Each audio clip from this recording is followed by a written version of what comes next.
But let's talk about fructose. So fructose, which is again a monosaccharide like glucose, so it's one of the simplest sugars. Fructose is the sweetest of the sugars. So when you eat something and you feel sweetness, that's probably fructose. It is not glucose. So when you eat sugar, table sugar, the sweetness that you feel, that's fructose. And fructose goes through a slightly different metabolic pathway. So first of all, fructose cannot be metabolized by any cell or any part of our body except our liver.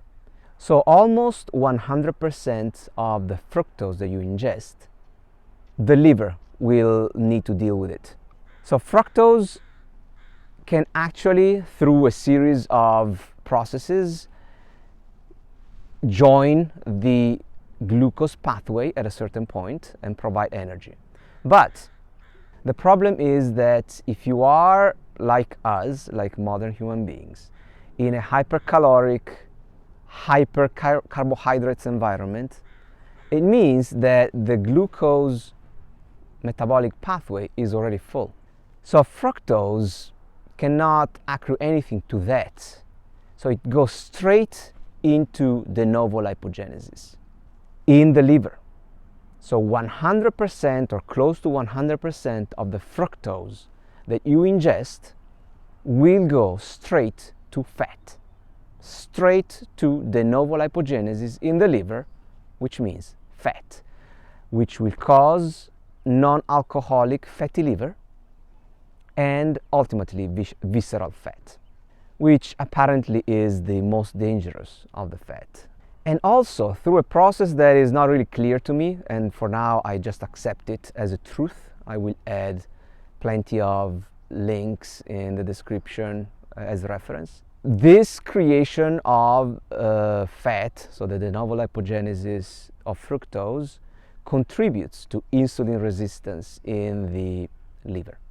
And then there are some other factors related to inflammation and other things.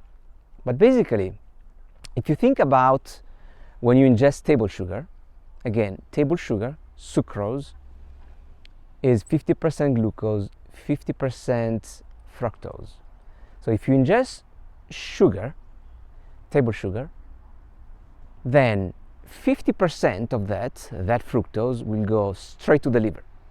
100% of that straight to the liver. The other 50% glucose will go 80% in the body to all the cells and only 20% in the liver. So the load of that fructose on the liver is pretty high, and it will, in the context of our diet, it will go straight to de novo lipogenesis and fatty liver. So this non-alcoholic fatty liver is a recent thing. Up until I think the 70s, the fatty liver was a condition that was relegated only to alcoholism.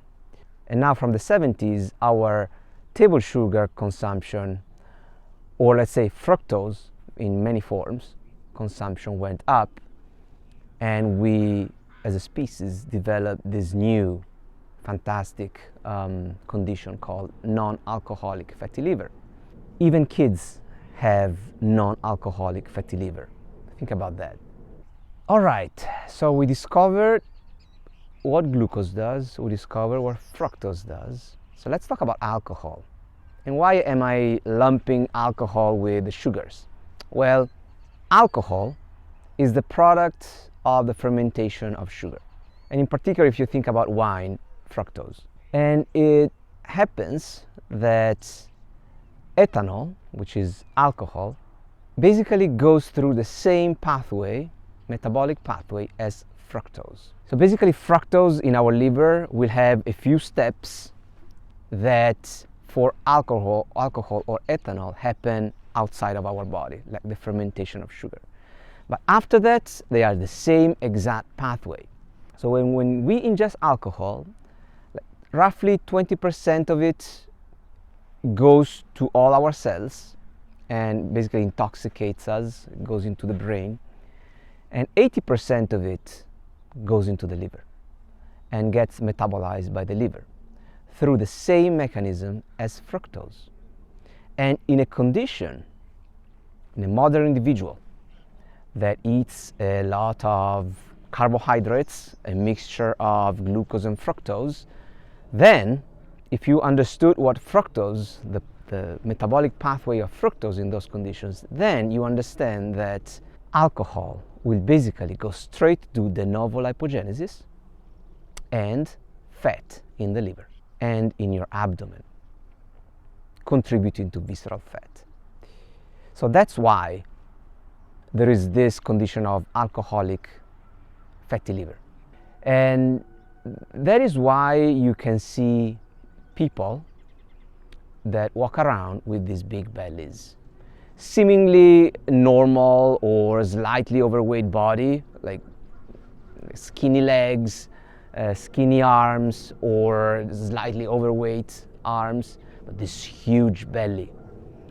That is all the fat, is all the alcohol and fructose, depending on your diet.